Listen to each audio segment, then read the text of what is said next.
Hi there and welcome to my channel. Today's project is for the VICKI BOUTIN design team, and this time I wanted to actually try a technique that I saw Laura worked before. I just had an idea what I wanted to look like and I wanted to play with my media. It's pretty much what I did. This is gonna be a really messy layout and I don't mind it. I probably will redo it in the future, and you guys know that I'm really good at redoing layouts.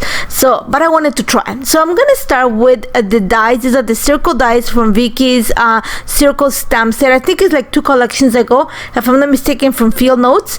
And what I did is I cut them from masking tape, and the one I'm using is actually from Gina K.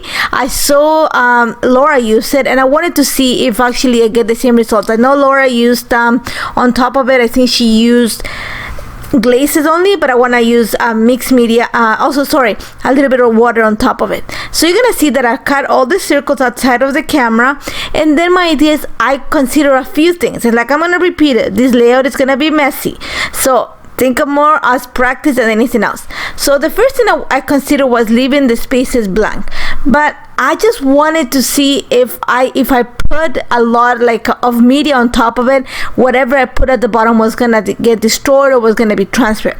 So I'm using actually archival ink, just because I knew that if I added something that was water soluble, and if something of some of the mixed media sip inside of the circles, I'm just have a really bad mess.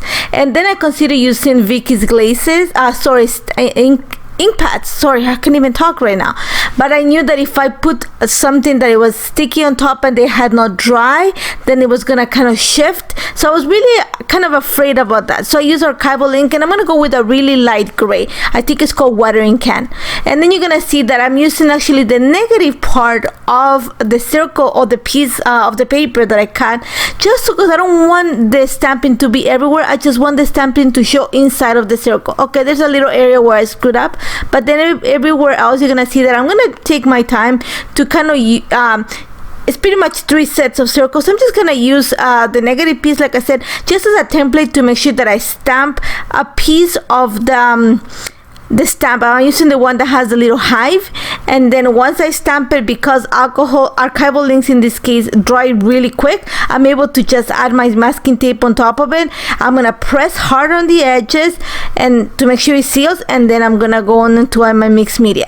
The first thing I wanted to do is I wanted to add water, and in this case I'm gonna add, actually this is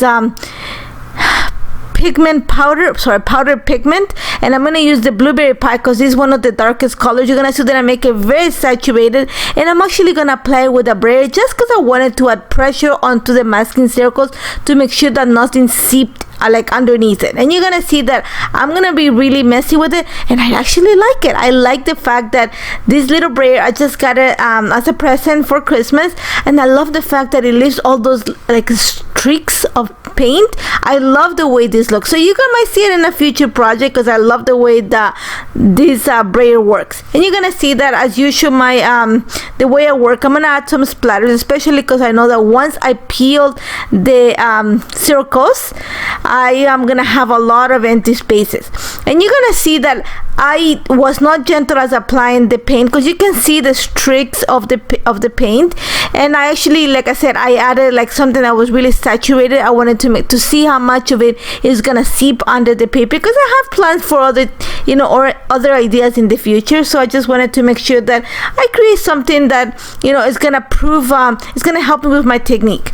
So once I have that, and I'm gonna set it aside to dry completely. You don't see that in the camera because I'm just speeding up the process, but I make sure that it dry completely.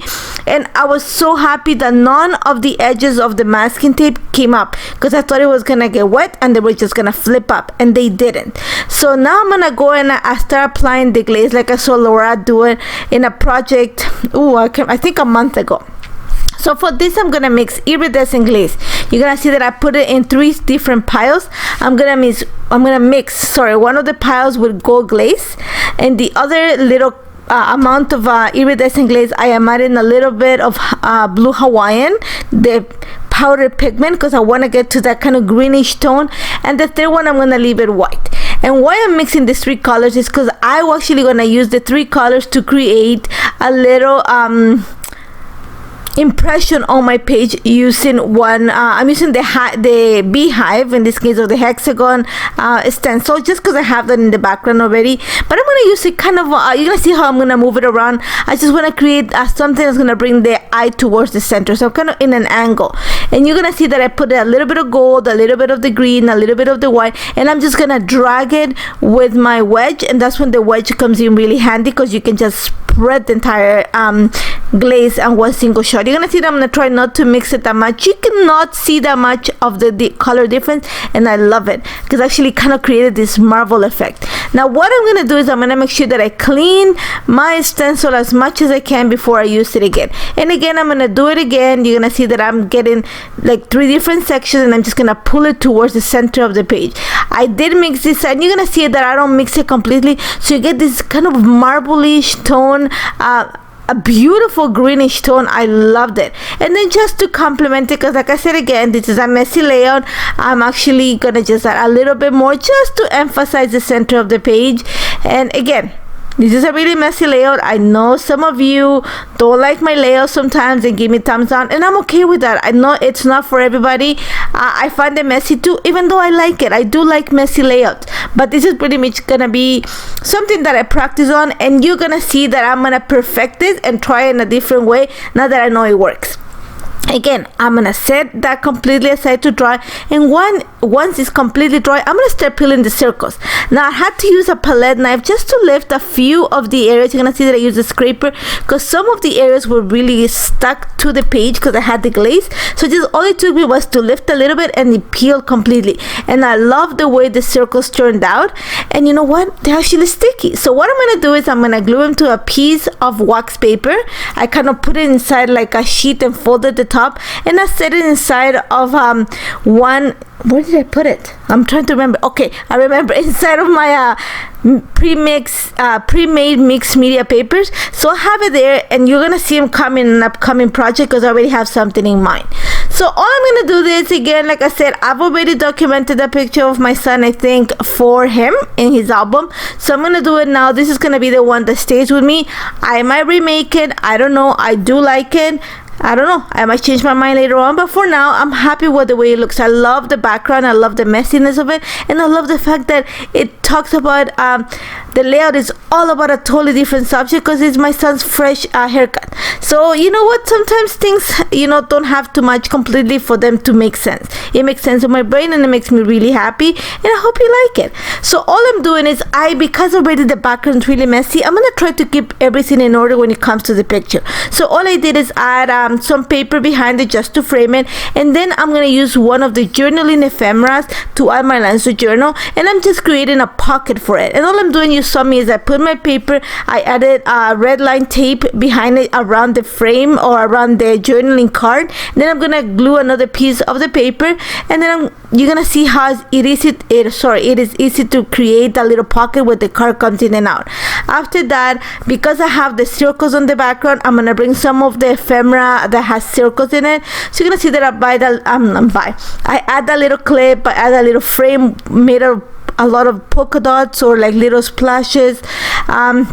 I'm gonna add some foam adhesive to the picture just to lift it up, and I'm gonna glue it there. I kind of slid the little paper clip in the pocket so I know it's not gonna come up, and I added a piece of foam adhesive behind it, so I'm gonna glue it onto the page.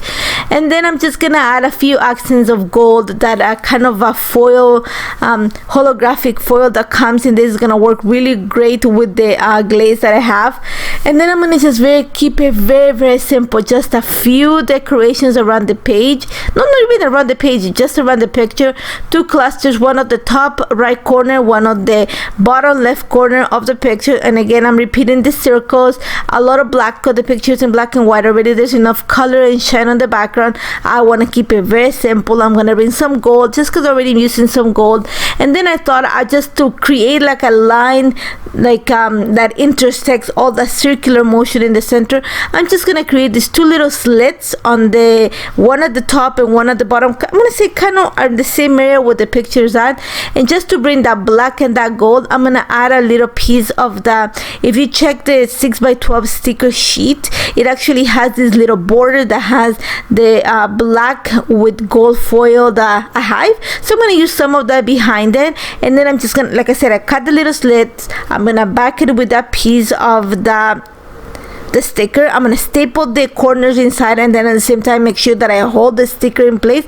And then just to make sure that nothing moves, I'm gonna add a little piece of double-sided tape to hold it in place. I could add washi tape, but I just have it at hand. I had double-sided tape.